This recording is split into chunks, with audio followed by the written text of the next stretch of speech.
What if I told you that the version of yourself you woke up with this morning isn't the version you have to keep living with?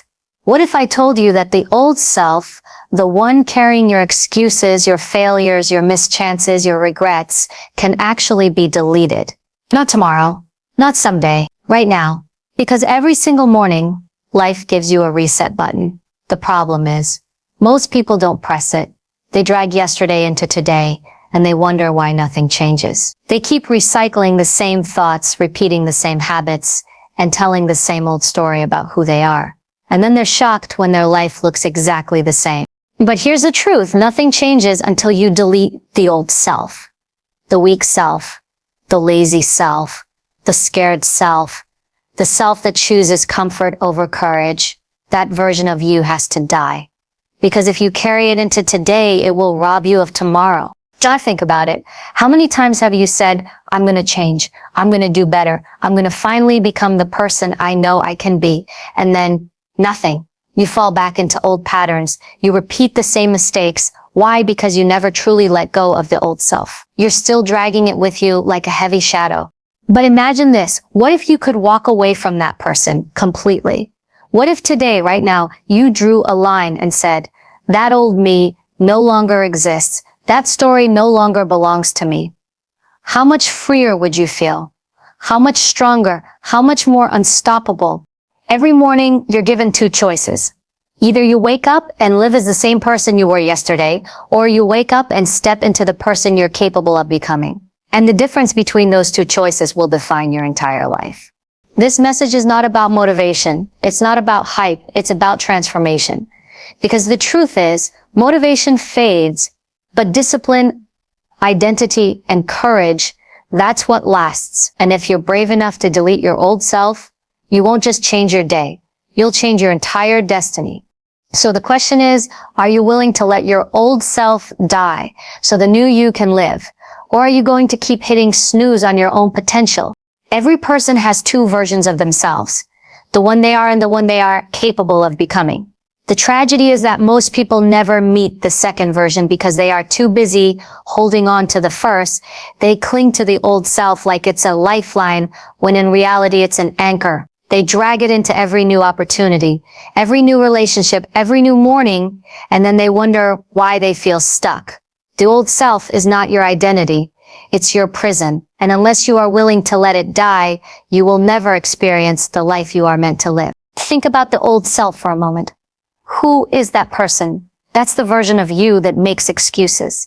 That's the one that says, I'll start tomorrow, and never does. That's the one that chooses the comfort of the couch instead of the discomfort of growth. It's the one that replays your mistakes on a loop, reminding you of every failure, so you hesitate to try again. It's the one that makes you small, keeps you quiet, tells you you're not ready, not worthy, not enough. That's not who you are. That's just who you've been. And the longer you keep dragging that version into your present, the more it steals from your future. The old self loves to remind you of yesterday. It whispers, remember the time you failed. Remember the time you were rejected. Remember the time you tried and nothing worked out. It clings to your history like proof, as if what you've done is the only thing you'll ever do. But here's the truth. Yesterday is irrelevant.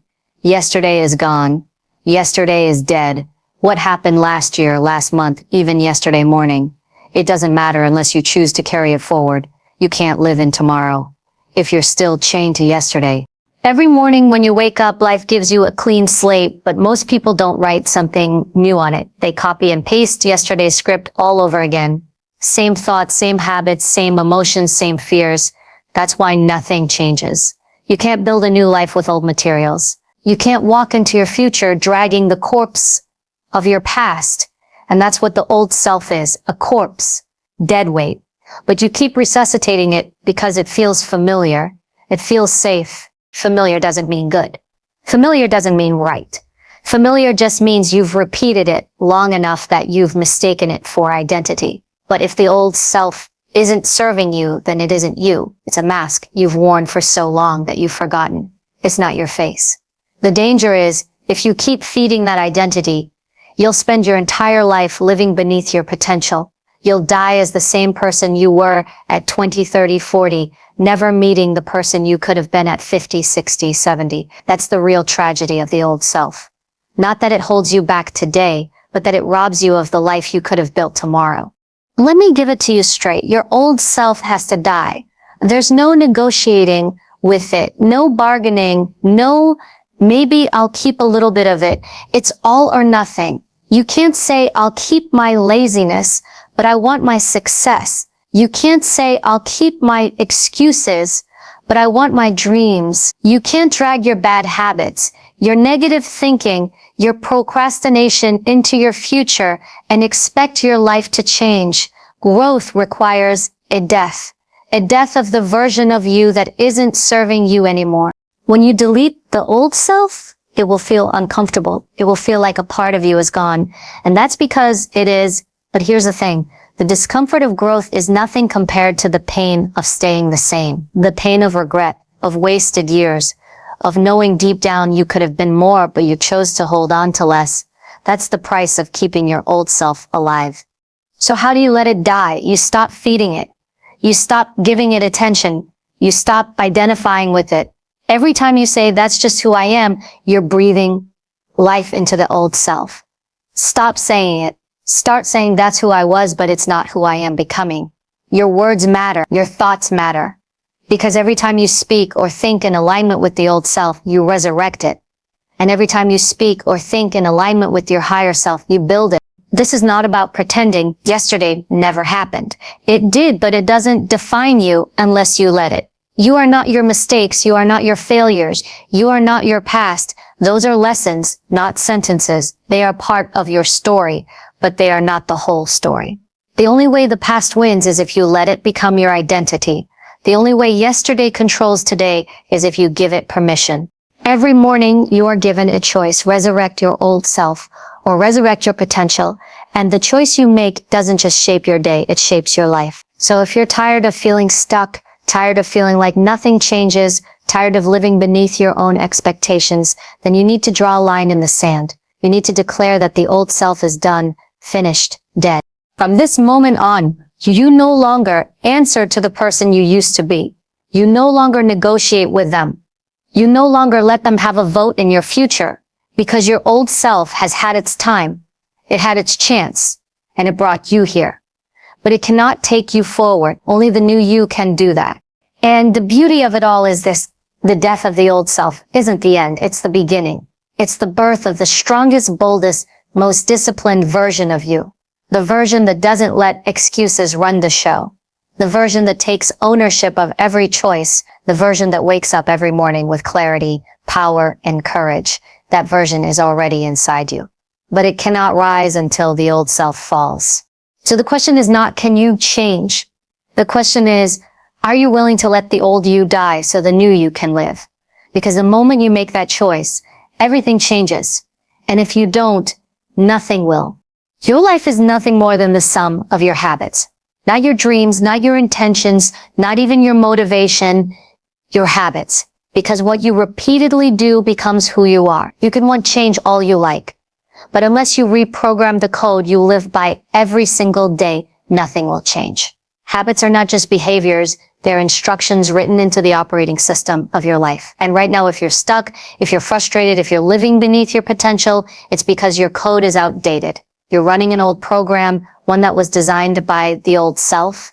And if you don't rewrite it, you'll keep repeating the same cycles. Think about a computer. If the code is flawed, the entire system glitches. It doesn't matter how powerful the machine is. It won't function properly until the coding is corrected. The same is true for you. You can have the best intentions, the greatest goals, the strongest desire to change, but if the habits you live by don't support that, you'll always crash back into the same patterns. That's why people make resolutions, set goals, even feel inspired for a few days. But within weeks, they're back to square one. The code never changed. Every habit you have, whether it's hitting snooze, scrolling endlessly on your phone, or starting the day with discipline and focus, is like a line of code telling your brain and body how to operate. And those lines of code don't disappear on their own. You can't wish them away. You can't just say, I want to be different, and expect transformation. If you want to change your life, you must consciously reprogram your habits. Look closely at your current life. What you have today, your health, your relationships, your income, your confidence, it is all the result of your habits. If you are dissatisfied with any part of it, it's because your code has been running the wrong program. The good news is this: code can be rewritten. You are not stuck. You are not doomed to repeat the same old life. You are the programmer. But the catch is reprogramming requires discipline, awareness, and consistency. The danger is that most people don't take ownership of their habits. They underestimate them. They think it's just one skipped workout, it's just one unhealthy meal, it's just one night of staying up too late. But small choices are never small. Every choice is either strengthening the code of your old self or installing the code of your new self. Every day, you're voting for the person you want to be. So ask yourself, how are you voting? Are your daily habits casting votes for the person you're trying to become, or are they reinforcing the person you're trying to leave behind? Your old self lives in your habits. That's where it hides. The procrastination, the excuses, the destructive routines, that's how it keeps itself alive. That's why change feels so hard, because every time you try to shift forward, your old habits pull you back. It's not personal, it's programming. You've run the same lines of code for so long that they've become automatic. And automation doesn't care about your dreams. It just executes what it's been told. So the question becomes, how do you reprogram? It starts with awareness. You cannot change what you refuse to see. Take inventory of your habits. Write them down. Be brutally honest. How do you spend your mornings? How do you spend your evenings? How do you respond to stress? How do you use your free time? These daily choices are not background noise. They are your entire life in motion. Until you confront them, you'll never have the power to change them. Once you see the code, you need to interrupt it. Don't try to change your entire life overnight. That's why most people fail. Instead, target one habit at a time. Replace one destructive pattern with one constructive pattern. For example, if your code says wake up and check social media, rewrite it to say wake up and drink water, journal, or exercise. It's not about perfection, it's about direction. Each new habit is a line of code that shifts your identity closer to the person you want to be. Consistency is what locks in the new code. Don't underestimate repetition. Habits aren't formed because they're difficult or easy. They're formed because they're repeated. Every time you repeat a new behavior, you're carving a new neural pathway, writing a new script into your subconscious. At first, it feels unnatural, even uncomfortable, but over time, the discomfort fades and the new habit becomes automatic. That's the moment your new self takes over. But here's the truth most people avoid. Reprogramming requires sacrifice.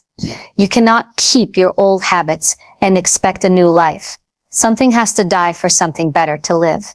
You might have to sacrifice comfort for discipline, entertainment for focus, late nights for early mornings. It's not easy, but it's worth it, because every habit you reprogram brings you one step closer to deleting the old self permanently.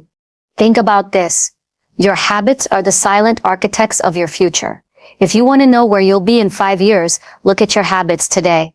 Do they align with your vision, or do they contradict it? Do they make you stronger, sharper, more resilient, or do they keep you weak, distracted, and stagnant? The future isn't built by wishful thinking, it's built by repeated action. And your habits are the blueprint. This is why mornings matter. How you start your day sets the code for everything that follows. If you start in chaos, distraction, and laziness, don't expect your day to suddenly transform into focus and success. The code you run in the morning tends to dominate the rest of the day. That's why the most disciplined people guard their mornings with intention. They know those first hours are when the code is most vulnerable to being rewritten. But don't just think about mornings, think about everything. Your evenings, your routines before bed, the way you handle challenges, all of it is part of your code. Change how you end your day, and you change how you begin the next one. Build habits that support your future, not sabotage it. Here's the most important truth. You don't rise to the level of your goals. You fall to the level of your habits. You can dream as big as you want, but when pressure hits, when stress comes, when life gets hard, you won't fall back on your goals. You'll fall back on your code. And if your code is weak, if your habits are sloppy, you'll collapse. But if your code is strong, if your habits are sharp, you'll keep moving forward no matter what life throws at you. So, stop underestimating the small things. Stop excusing yourself with "it's just one time." There are no neutral habits. Every single one is either building you or breaking you. And the person you become tomorrow is being programmed today. Your life will not change until your habits change. Your future will not shift until your code shifts. So make the decision, are you going to keep running the old program, recycling the same life, or are you going to delete it and write something new? Because that choice, the choice of habits, is the choice of identity. And once you reprogram your code, you don't just change what you do, you change who you are. Discipline is the dividing line between who you are now and who you have the potential to become. You cannot delete your old self and create a new one without radical discipline, because discipline is the bridge between desire and reality. Everyone wants change. Everyone wants growth, success, freedom, happiness, strength. But the truth is, most people never get there. Not because they don't want it, not because they don't dream about it, but because they lack the discipline to make it happen. Discipline is not glamorous. It's not exciting. It's not about motivation that comes and goes. Discipline is self-control in action. It's the quiet force that builds your new identity, one decision at a time. Think about it this way. The old self you're trying to delete is fueled by lack of discipline. That old self hit snooze instead of rising early. That old self ate for comfort instead of fueling the body with purpose. That old self spent hours in distraction instead of creating something meaningful. That old self reacted emotionally instead of responding with clarity. That old self couldn't say no when it mattered most. The only way to bury that version of yourself is by mastering discipline, by proving through action that you are no longer a slave to impulse. Self-control is the truest freedom. Without discipline, you are controlled by urges, cravings, laziness, and weakness. You are at the mercy of whatever mood you wake up in. But with discipline, you are in command. You don't wait for the right conditions, you create them. You don't hope for motivation, you manufacture progress. You don't rely on chance, you rely on consistency. Discipline is the ultimate power because it allows you to govern yourself, and when you govern yourself, you cannot be broken by external forces. Most people misunderstand discipline. They think it's about restriction, about living a boring, rigid life. But discipline is not about limiting yourself. It's about liberating yourself. Without it, you're trapped in cycles of regret. With it, you gain access to a life others only dream about. Discipline doesn't take away your freedom. It multiplies it. Because when you control yourself, you stop being controlled by everything else. When you have the strength to delay gratification, to choose long-term gains over short-term comfort, you unlock the power to reshape your life. Every act of discipline is a message to your subconscious. I am no longer my old self. When you say no to laziness, no to excuses, no to weakness, and yes to structure, yes to focus, yes to consistency, you're reprogramming your identity. It's not about one dramatic moment of transformation. It's about thousands of small disciplined choices that compound into a new reality. The old self dies slowly through repetition of control, and the new self rises, strong and unshakable, because you built it on discipline. The truth is, talent without discipline is wasted. Intelligence without discipline is scattered. Dreams without discipline are fantasies. None of it matters if you can't master yourself, and the world will always belong to the discipline, because they are the ones who can outlast, outwork, and outfocus everyone else. When you want to give up, they keep going. When you get distracted, they stay locked in. When you choose comfort, they choose growth. Discipline is the great separator. But radical discipline requires a shift in how you see yourself. You can't keep identifying as someone who struggles with consistency or someone who always quits halfway. That's the old code, the old identity speaking. Your new self must claim discipline as part of who you are, not just something you try. You don't try to be disciplined. You decide to be disciplined. You embody it. You wear it. You live by it. That's how it becomes permanent. Discipline will test you. It will require you to act when you don't feel like it, to sacrifice when no one is watching, to stay focused when everything around you screams distraction. That's why so few commit to it. But this is also why those who do commit rise above the rest. Because the truth is, success is not built on massive bursts of effort. It's built on consistent, disciplined action stacked day after day. You don't need to be extraordinary to change your life. You just need to be disciplined enough to do the ordinary things every single day without fail. Ask yourself, where in your life are you still being ruled by impulse instead of discipline? Maybe it's your health.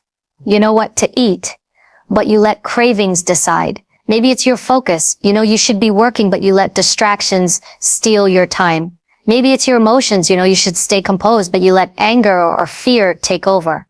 These are the areas where your old self survives. These are the places discipline must take over. When you build radical discipline, you begin to respect yourself differently. Confidence doesn't come from pretending or repeating affirmations. It comes from proving through action that you can trust yourself. When you say, I'll wake up at 5 a.m. and you do it, your confidence grows. When you say, I'll finish this project and you stay consistent until it's done, your identity strengthens. Self-respect is the result of self-control. And once you have that, no one can take it away. Remember this, discipline compounds.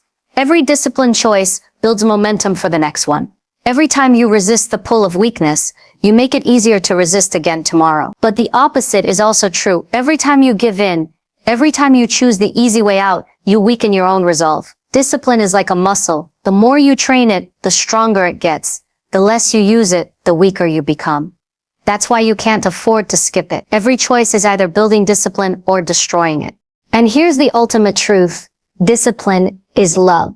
Love for your future self, love for your potential, love for the person you know you were created to become. It's saying, I refuse to let my old self rob me of my new life. That's the kind of radical discipline you need. The kind that doesn't bend, doesn't break, doesn't quit. The kind that says, no matter how hard it gets, no matter how tired I am, no matter how tempting comfort becomes, I will stay in control. Discipline is not punishment. It's the highest form of respect you can show yourself. Because when you master self-control, you unlock the power to delete your old self once and for all, and step fully into the life you are meant to live. Your past is not a life sentence, but if you keep replaying the same stories, you'll live as if it is. Every single one of us has a narrative we carry, a memory, a mistake, a betrayal, a moment where things didn't go the way we hoped. Those stories stick to us like shadows, and over time they become heavy. They convince us that who we were is who we will always be. They whisper, this is just who you are. This is your limit. This is your story. But here's the truth. Those stories are not your destiny. They are not your definition. They are not the sum of who you are. They are simply chapters. And if you allow them to keep running your life, you're handing the pen to your past instead of your future. The old stories you tell yourself are powerful because they shape your identity. Maybe your story is, I always quit. Maybe it's, I was abandoned, so I'll never trust. Maybe it's, I failed before, so I'll probably fail again. These stories become prisons, and the walls aren't built by the world. They're built by your own repetition of them. Every time you say, that's just the way I am, you reinforce the bars. Every time you rehearse that old heartbreak or humiliation, you add another lock. But here's the powerful part. You hold the key. You can stop telling that story at any moment. You can choose silence over repetition. You can detach from it by no longer feeding it. The problem is, most people become addicted to their old stories. They replay them because they feel familiar, and familiar feels safe. Even pain can feel safe if you've lived with it long enough. That's why people stay in cycles they hate, because breaking the story feels more frightening than living in the prison. Your brain will cling to the familiar because it craves certainty, even if that certainty is misery. That's why detaching from old stories requires courage. You must be willing to step into uncertainty. You must be willing to say, I don't know what my new story will be yet, but I know I'm done repeating the old one. The truth is, your past cannot hurt you anymore unless you keep resurrecting it. It's like a ghost. You give it form and power every time you speak it, dwell on it, or identify with it. Imagine if you stopped feeding that ghost. Imagine if you stopped telling everyone about your pain, stopped rehashing your failures, stopped defining yourself by wounds. That ghost would fade. It would lose its grip. But as long as you keep calling it back, it will haunt you. Detaching from old stories doesn't mean ignoring what happened. It doesn't mean pretending you were never hurt. It means deciding that what happened is not who you are. It means closing the book on chapters that no longer serve you and refusing to let them bleed into your present. Pain can be a teacher, but it is not meant to be a permanent identity. Your story should not end at your suffering. It should evolve beyond it.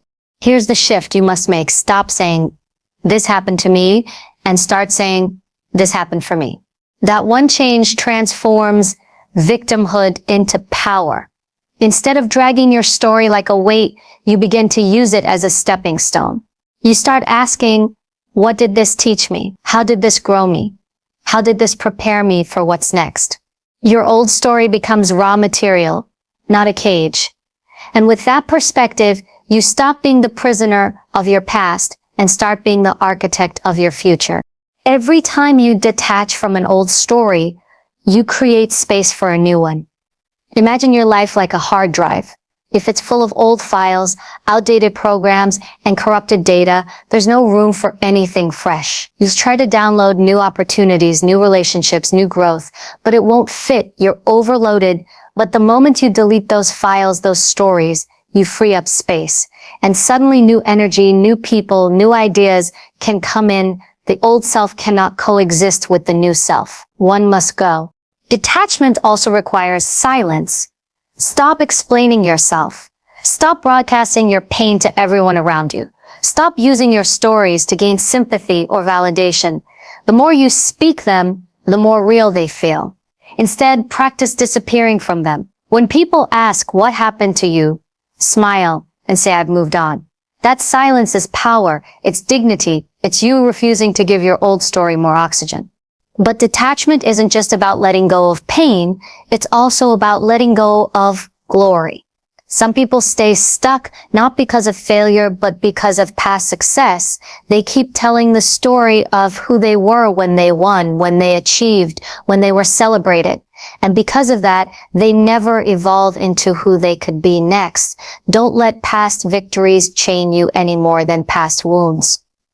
Both are traps. If you let them define you, the moment you stop growing, you start dying. Ask yourself right now, what old story am I still telling? What narrative am I rehearsing that keeps me stuck in yesterday? Maybe it's about your childhood. Maybe it's about a failed relationship. Maybe it's about mistakes you made in your career. Whatever it is, you have to look it in the face and say, "I'm done. You must be ruthless." Because every time you replay it, you're reinforcing your old identity. And every time you reinforce your old identity, you weaken the possibility of your new self. Here's what happens when you detach and you become lighter. You stop walking with chains. You stop dragging the past into every room you enter. People will notice a difference, not because you told them, but because your energy has shifted. You radiate forward momentum instead of backward fixation. You stop looking like someone trapped in history and start looking like someone writing destiny. Your past is not a prison, it's a classroom. Learn the lesson, graduate, and move on. Stop sitting in the same desk, repeating the same grade, reciting the same lines. Detach from the old script. Burn it if you have to. Write something new, something bolder, something that reflects the person you are becoming, not the person you were. And when the old story tries to creep back in, because it will, remind yourself, I am not my past. I am not my mistakes. I am not my wounds. I am not my old victories. I am not that story anymore. I choose forward. I choose freedom. I choose to delete the old and step into the new. That is how you stop being a prisoner. That is how you unlock your future. Detachment isn't weakness. It's the highest form of strength, because only the strong can let go of what no longer serves them and walk boldly into the unknown. Every single morning you wake up, you're standing at the doorway of two identities, the person you were yesterday and the person you could become today. Most people roll out of bed and unconsciously choose yesterday. They wake up already dragging their failures, their routines, their excuses, their stale habits into a brand new day. They don't even realize it, but they've hit repeat on the same track that's been playing for years. And then they wonder why nothing changes. They wonder why they feel stuck, why their dreams stay dreams, why growth feels impossible. The truth is, transformation doesn't happen in one big moment of inspiration. It happens in the quiet, deliberate rituals you commit to every single morning. Morning is your reset button. It's the moment where your old self is most vulnerable and your new self has the greatest chance of being born. Think about it. Your mind is clear, your energy is raw, your direction is unwritten. That first hour sets the tone for everything else. If you roll over, grab your phone, scroll through distractions, and feed yourself noise, you've already chosen to live passively. But if you rise with intention, if you declare, "This day belongs to the new me," then you are reborn with purpose. That is the power of a morning ritual. It kills the old self and resurrects the new one. The ritual doesn't have to be complicated. It doesn't require perfection, but it does require intention. The first thing you do each morning should remind you that you're no longer the same person you were yesterday. Maybe it's sitting in silence for 5 minutes, breathing deeply, and telling yourself, "Today, I begin again." Maybe it's writing down 3 actions that your new self would take. Maybe it's moving your body, sweating, waking yourself up with discipline instead of comfort. The ritual itself matters less than the principle. You must anchor yourself in a practice that reminds you daily that yesterday's version of you is gone, and today's version is born fresh. Most people underestimate this because they don't realize how much power repetition has over identity. Who you are is not decided by what you say you want, it's decided by what you repeatedly do. If you repeat the same actions, you reinforce the same identity. If you want to reinvent yourself, you need new actions that reinforce a new identity. Morning is the perfect place to establish them because it's when your willpower is strongest and your mind hasn't yet been polluted by the world's demands. And that's why a ritual matters. It's not just a habit, it's a declaration. It says, "I refuse to be the old me. I am training myself to be someone new." Think about it like this. Every morning is a battlefield. On one side is your old self, the lazy one, the fearful one, the doubtful one, the one that makes excuses. On the other side is your new self, the disciplined one, the courageous one, the focused one, the one that takes action. Which self wins depends on which self you feed first. If you feed the old self with comfort and distraction, it grows stronger. If you feed the new self with discipline and clarity, it takes control. Your ritual is the weapon you bring to that battlefield. Without it, you're defenseless, and the old self wins by default. Your ritual must include 2 things, destruction and creation. Destruction means deliberately shedding something from yesterday, whether it's a thought, a story, or a behavior. Creation means deliberately building something new, whether it's a habit, a mindset, or a choice. Maybe destruction looks like writing down one limiting belief you refuse to carry today and ripping it up. Maybe creation looks like reading one page of a book that challenges your thinking or writing a new affirmation that sets your tone. Small, consistent acts of destruction and creation build momentum. And over time, those little moments add up to an entirely new identity. But here's the hard truth. Your morning ritual won't always feel good. In fact, it shouldn't.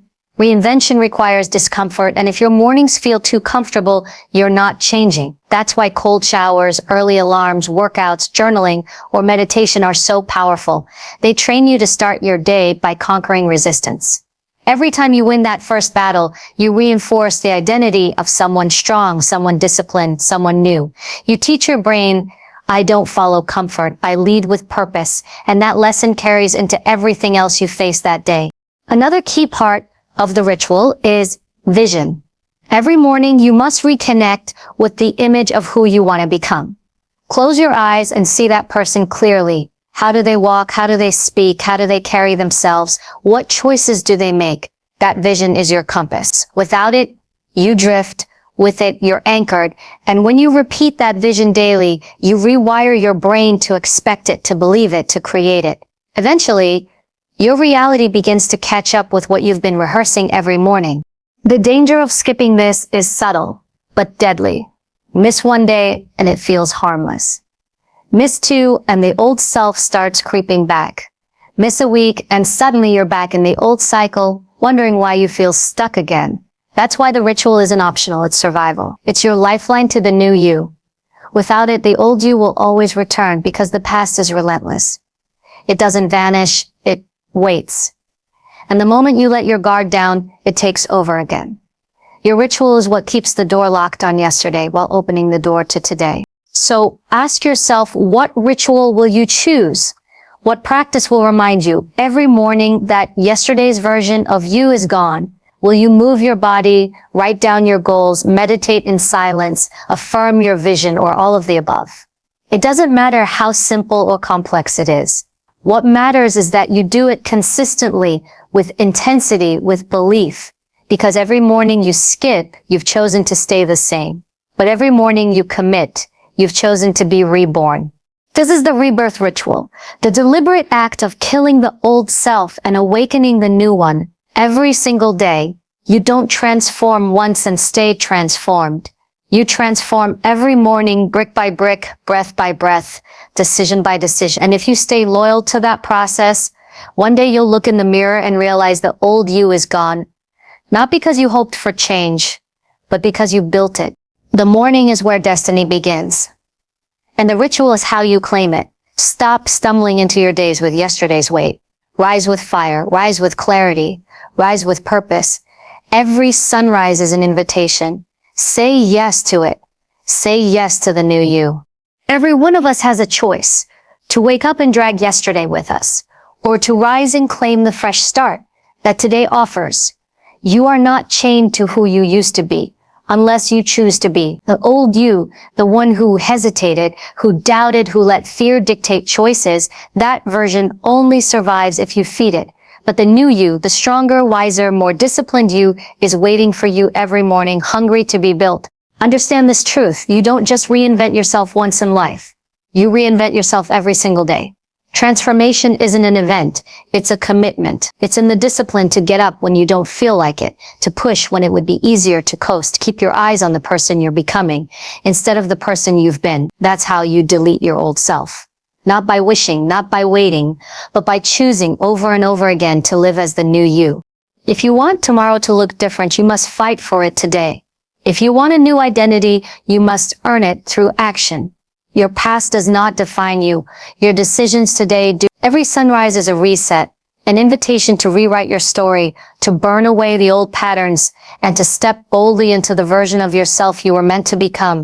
So when you wake tomorrow, don't ask, what do I have to do today? Ask instead, who am I choosing to be today? Because the answer to that question will shape everything. Let the old self die. Let comfort die. Let excuses die. Rise into the fire of discipline. Rise into the clarity of purpose. Rise into the strength that has always been inside you. This is your moment. This is your rebirth. Don't carry yesterday into today. Delete it. Leave it behind. Step forward as the new you. The world isn't waiting for who you were. It's waiting for who you decide to become.